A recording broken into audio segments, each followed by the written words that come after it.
What's going on, my mad people? And welcome to the first edition to Must Read. That's right, I promised you that one day I would do this, and this week is that week I will do Must Read. Now, to recommend you this, I had to decide what would be the first thing I recommend you guys to read. I figured it had to be something very important and special to me. In fact, I hold this comic book on a high pedestal standard. In my opinion, I love this more than any manga I have ever read and any light novel I have ever read.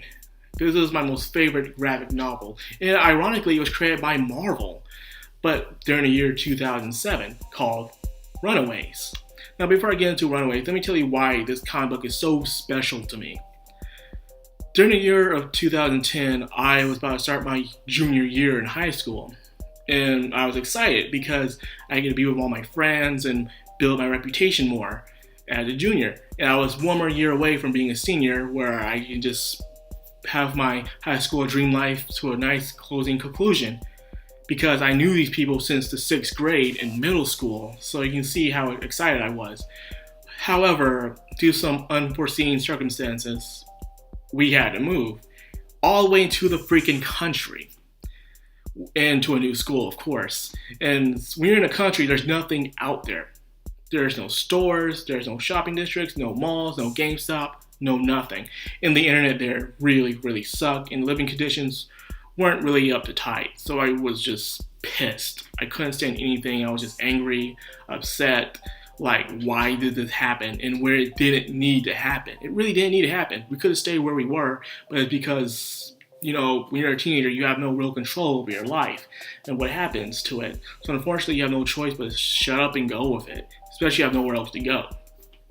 So I was at my school's library hoping to find some manga there, but however, they had a very poor select choice of manga. They had some good stuff, but nothing to really brag about. But however, they did have comic books. And I'm like, I might as well pick one up. And this one was from Marvel by a guy named Brian, who created The Runaways. And boy, was I hooked on the first issue.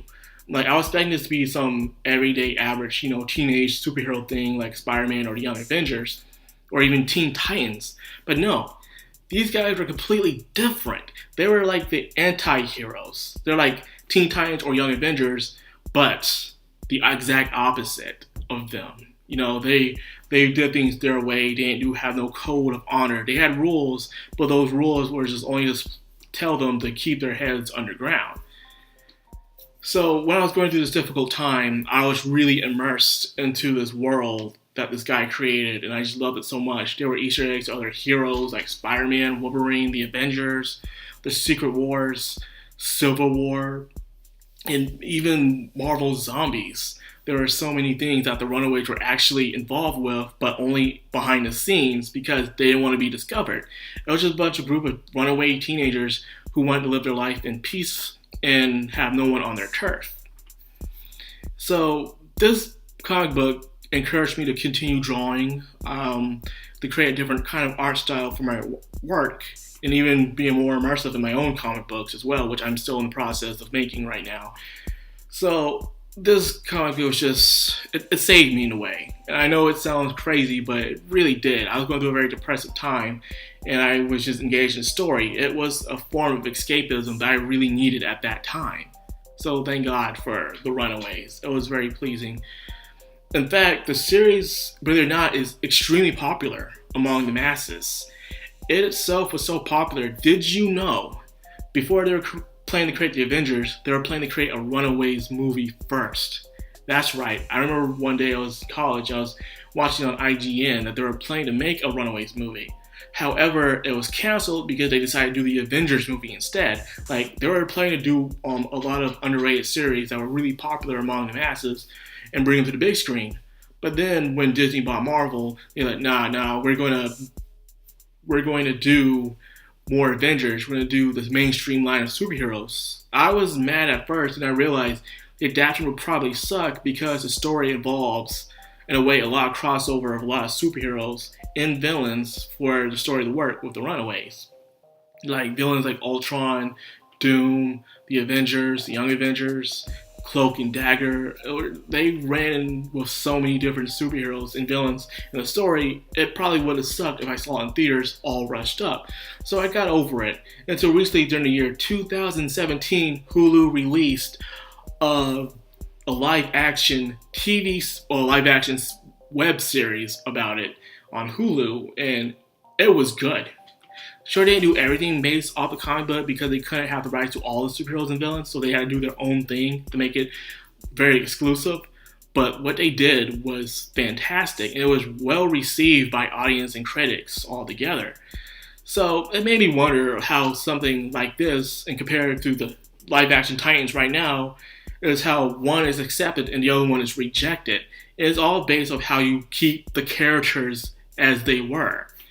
See, in the Runaways, they're exact same characters. They had to change the story up a bit to make a great adaptation for live action, but the characters were still the characters that you remembered from the comic books.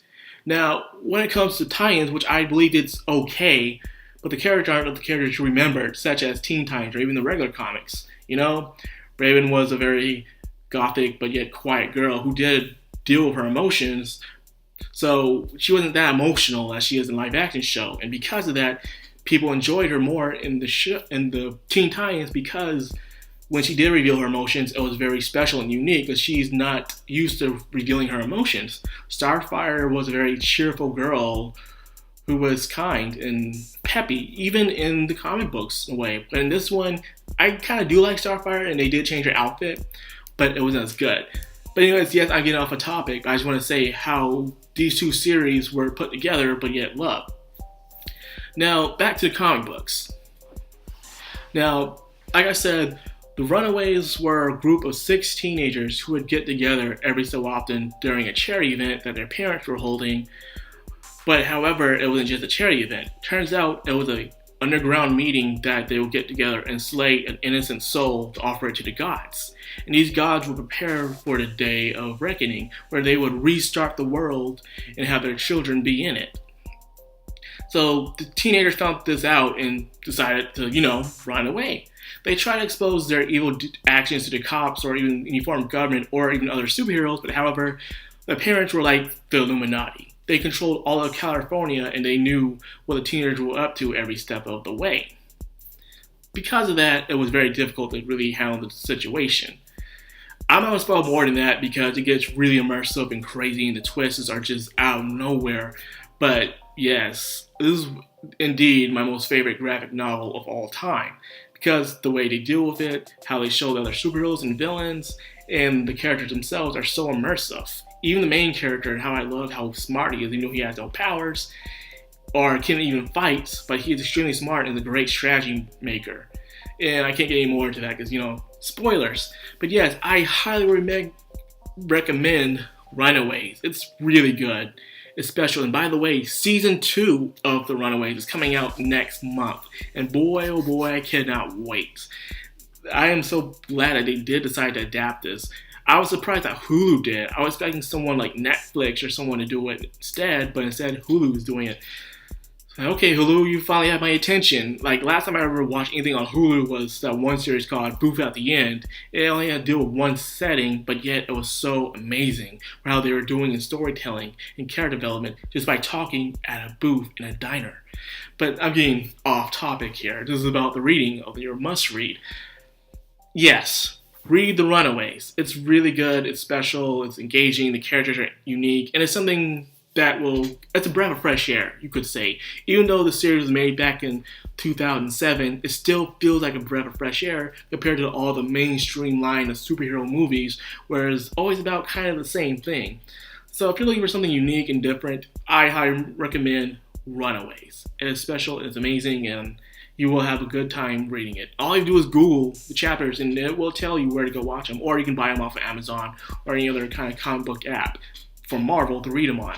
So anyways, I hope you guys enjoyed this first edition of Must Read. I know I was a bit all over the place about it, but I really, really love this series so much to the point that I just lost for words for how much I love the series and how much it, in a way, saved my life from more depression. So that's all I got for the video. I hope you guys enjoyed it. If you did, rate, comment, subscribe, and of course hit the bell icon to get notified every time I upload. This has been Madcrown on Anime. Signing out. Have a good one, guys.